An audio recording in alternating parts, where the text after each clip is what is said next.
Alright, I'm working on my 2006 Mazda Tribute. We're going to be replacing the fuel pump in this. I've done one on a 2002 and it's pretty similar. However, the pumps are a little bit different on these. And so we're just going to go ahead and get started. I'm going to show you some tools you're going to need. Okay, so you'll need like a tool to get the lock ring off. You can, I've just used a rubber mallet and a screwdriver to knock those loose. You can do that. However, I went ahead and picked up the tool. I got this from AutoZone. It's just a fuel pump toolkit and comes with a lot of stuff here. This is what we're going to be using. 3/8 ratchet goes right in that, and as you can see, you got these little legs that come off of here, and we'll be able to lock on there, get our ratchet on here and turn it. We'll just make it a little easier. So go ahead and pick you up one of them if you want, or like I said, you can just use a rubber mallet and get a screwdriver, or just use a regular hammer. But this is the tool, and you can also, there's the part number. You can buy these probably from the part stores as well. You can just get this. This is what you're going to be using, and they make one that's a little different, I think, to remove the plastic, the lids and that screw on, and ones for the lock rings too. They're a little bit different, but that's that. We need a Phillips screwdriver. This is an OEM Motorcraft pump. I picked this up from eBay. I'll leave a link to that. I got this for $50, which is a really good deal. Even the aftermarkets, which I'm not crazy about using aftermarket on fuel pumps if I can avoid it, but they will work. But I would rather go with the OEM. So that's what this is. It's just a little bit different from the earlier years. You can see you got the hose and your spouts and your plug-in up here, and this just kind of runs down with the wires to the base here. Just kind of give you a view of that. And then of course you got your float for your fuel gauge, and then you've got your strainer. This is the little rubber feet that'll go down in the tank, and they just prevent it from rattling around. They actually sit down there on that, and this kind of sits down into place and locks into the tank. Just pushes down in there. But like I said, this is an OEM Motorcraft fuel pump that it's like come from a wholesale surplus. Can't guarantee they'll still have them, but I'll leave the link because it was a really good deal and peace of mind having the OEM. So I just wanted to show you that, and we're going to go ahead and get started now. Okay, and just briefly, the issue you could be having if to know you have a fuel pump is that it could quit on you. You don't hear the fuel pump whining back there. You can't get it to crank. That's a good sign that it has failed on you. Could be getting weak and cutting out and stuff. In this case, you could have the regulator go out as well.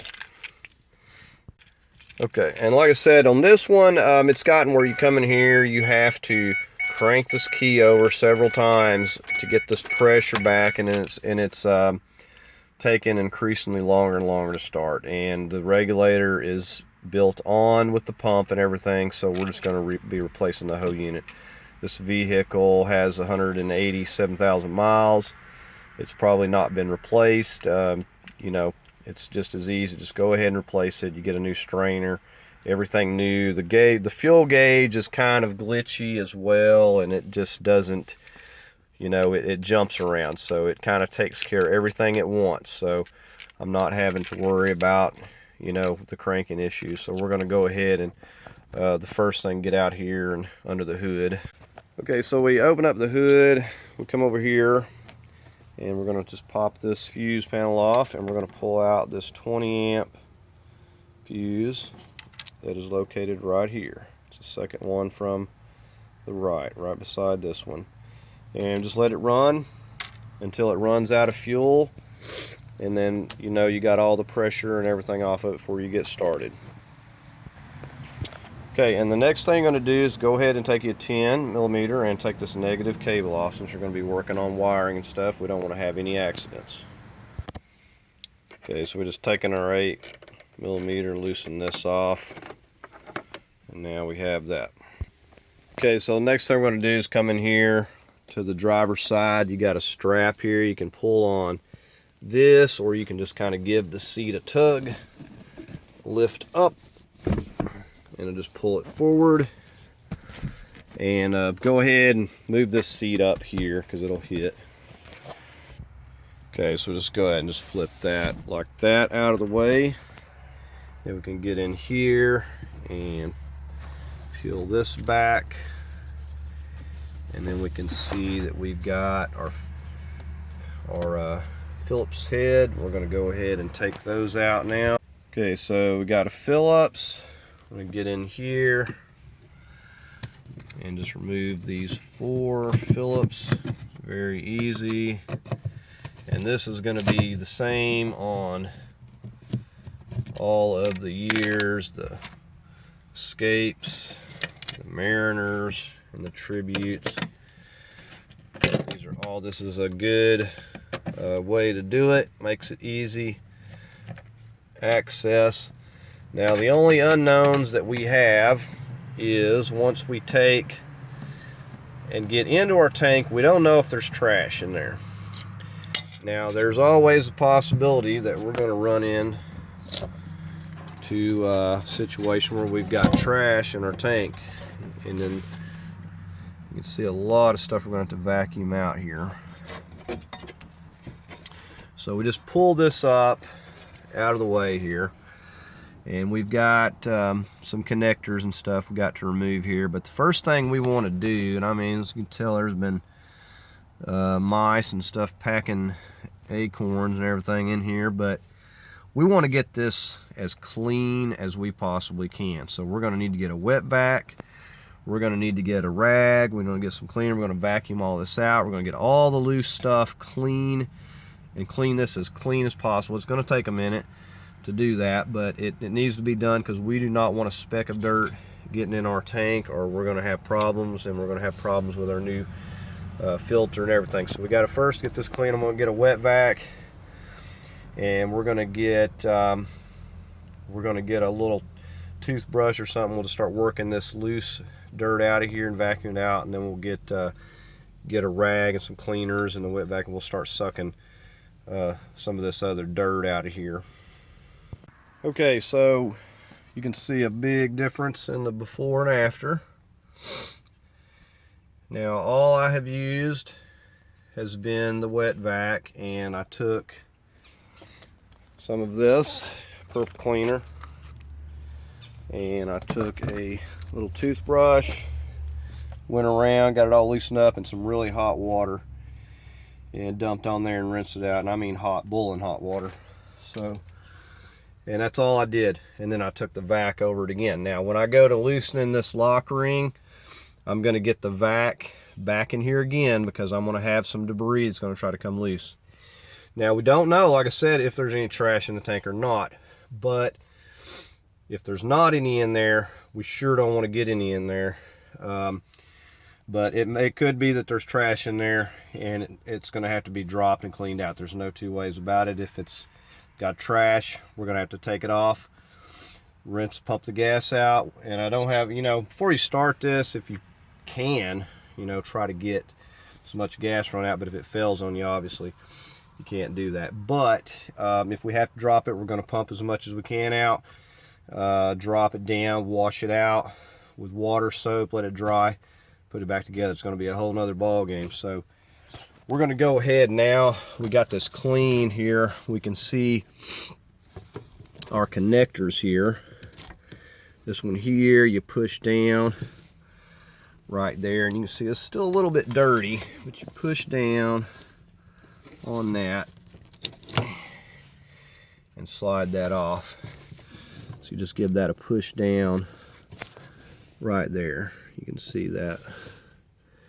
Just push down on it with your fingernail and it should pull right off, and it's still pretty dirty here. So we got that one. Same way here. We either can push this down or get a pick tool and lift that up over that nub right there and pull this back. So we need to get this out of our way as well. Okay, and there's that one. It's easier to push down with the screwdriver. So we've got those two connectors. There's no mixing those up. We'll just push them over there. Now we're going to take, this is kind of tricky to see here. I'll show you once I get it out. You just kind of push in, you pull up on both sides, and we're still probably going to have a little fuel, which we'll just try to soak it up. We'll get some, we're going to go ahead and get some shop towels, but you'll pull that thing up like that. It's got a couple clips on the bottom. You have to squeeze them in, push them in a little bit, and then just pull that up to unlock it. Now at this point, all we have to do is just pull this back, but I'm going to get some blue shop towels and put under here because we're probably going to have some fuel. Okay, and I also covered it with the rag in case it did try to splash up, but we did have a little bit of fuel leakage. We're going to just get this cleaned up. But you can see we got it pulled back and off of there. We'll wipe up the rest of that fuel. And good idea to keep your doors open, let it air out. Okay, now usually I just use a screwdriver and I hit this lock ring, but I'm using this. This just goes on here. I've got a short thread extension and a big ratchet, and it doesn't fit on here perfectly, but what I've done is just lined up these legs basically with the notches that are sticking up. So if you got one over here, I got on the other side, and as I was turning it, I got to have it here, and I was just turning it and had it on both nubs and got the ratchet on here and just broke it loose with this, and it was pretty easy. And you can see how it's got it turned loose now, where you can just easily finish getting it by hand. And once you turn it that little bit, it will come completely loose now, and we can just wiggle it up and off of here. And there's that ring out of the way. And now we're going to get a rag in here, and we're going to get our back in here before we go to pulling this up any. And we'll also want to be careful. We don't want to get any gasoline anywhere. But that worked pretty easy, getting that loose. Okay, now it's pretty self-explanatory which way you have to put the pump back in. You need to have your line going this way, but go ahead and put yourself a mark just so you can get it in the exact location. And we're getting ready to pull it out. I'm just got to vacuum it real quick. Okay, so we're getting ready to pull this out now. We're going to be very careful. Said not to. We've cleaned this about as good as we can, and we're going to be cautious. We don't want to get any gasoline anywhere. This is also, it's going to be stuck down in there, so we're going to be careful about that. I'm going to pull this up here and probably get the vacuum again around this seal to make sure I don't get nothing down in there. It looks pretty clean for the most part. So we're just fixing to start pulling it out here. Okay, this is clipped down in here. You're actually going to have to reach down in this tank with this pulled over here and pull this assembly up. It's going to be kind of stuck down there. It's got a clip. Okay, about dropped my phone there, but we've got it pulled up here. These are the clips. Just squeeze on these when you go to pulling it up.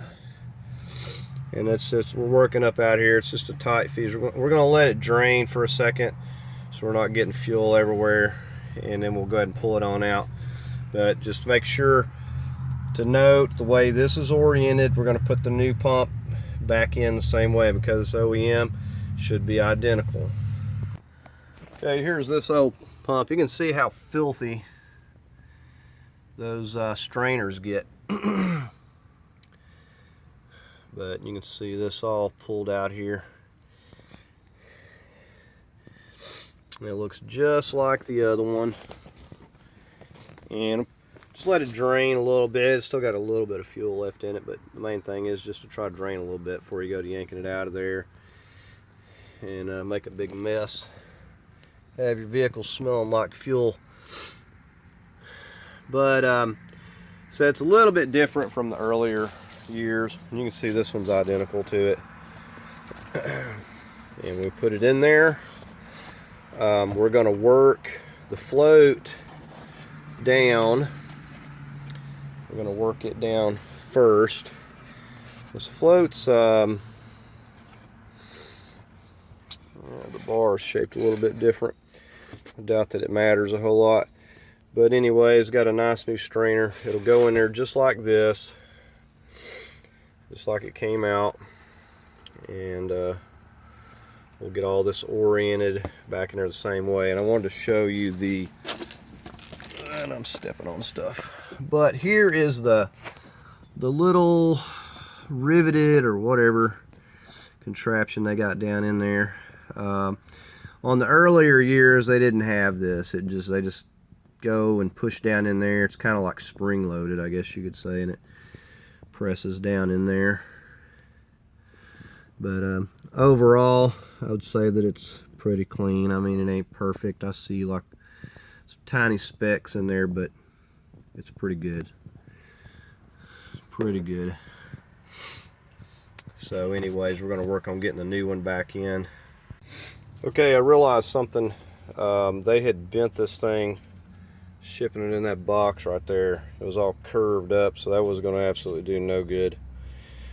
So I went ahead and bent it back. I just took my square and bent it back in this L, so it now matches this one right here. I guess I could just pop that one off and use it, but in case there's a problem, I ain't gonna worry about it. Looks like it's straight enough. So anyways, got that. I'm getting ready to put it back in here. Okay, so we got it oriented the right way. We're just going to slide the float back under first and then go set in the assembly, and it'll just snap right down there, right back into place. Okay, when you get it pushed down in there, you'll hear it snap. Okay, and make sure to wear gloves. I cut my hand pretty bad. I don't even know what I cut it on doing this. Make sure to wear you some gloves. I'm just getting ready to put this top back on. It did not come with another seal, so I just cleaned that one. Just push this here back out of your way so you can get this back into place here. But this is going to orient right back here, and we'll get that on there and get our lock ring back in place next. Just make sure you get it down onto that seal and everything just right. Now, I don't know why this one had two spouts on it, but this one's just capped off, so it doesn't matter. This is the one that we're using. Went ahead and slipped the lock ring back on here. Just ready to get my tool, and I'm going to put those legs on here and here and just give it a spin. We're going to lock it right back down into place there until it stops. Here we are. We're just kind of holding it into place while I'm spinning this and tightening it. Okay, now we got that locked where it's going to come to the stop, so it's locked and it's sealed. So now all we got to do is just start reconnecting. Now this is pushed down at this point. We're just going to snap it. We'll push. So you got the little feet there. You just squeeze those together, push them up like that. So they just squeeze together and push up. So with it up, it'll slide right on all the way and lock it into place, and just double check that it is in fact locked. All we got to do is refasten our connectors here. Nothing to it. Lock that one onto there. And pop that one onto there. Now before we put this back, we're just going to make sure that everything is working good. We'll get our fuse back in up here and get our negative hooked back up. Okay, so it's just testing it out, cranking it up, and it's not cranking up just super quick, but it's a lot quicker than what it was before, and it seems a little bit louder than what it was previously, but it is cranking up, and it's doing it every time. It was taking a few more, 2 or 3 cranks before, and now it's cranking up on every crank at least. So we go ahead and start putting this back together now. Okay, so pretty easy from here. We got everything connected. We just got to drop this back over the top here and get our 4 Phillips back into place here. Now on my older Tribute, the way that it went went all at once, the pump. I like maybe had one instant where it didn't want to crank right away, and the next thing I knew I was stranded. So it just went all at once, and this one just kind of getting weak. We're just going to fasten those back down. Okay, and we got those fastened now. We'll just put our flat back into place, and then just as easy as sliding this back and popping that down. That's all there is to it. Okay, that's going to do it for this project. A very easy repair on this vehicle. I hope you found it helpful, and if you did, please give it a thumbs up. As always, I invite you to subscribe. Thanks for watching.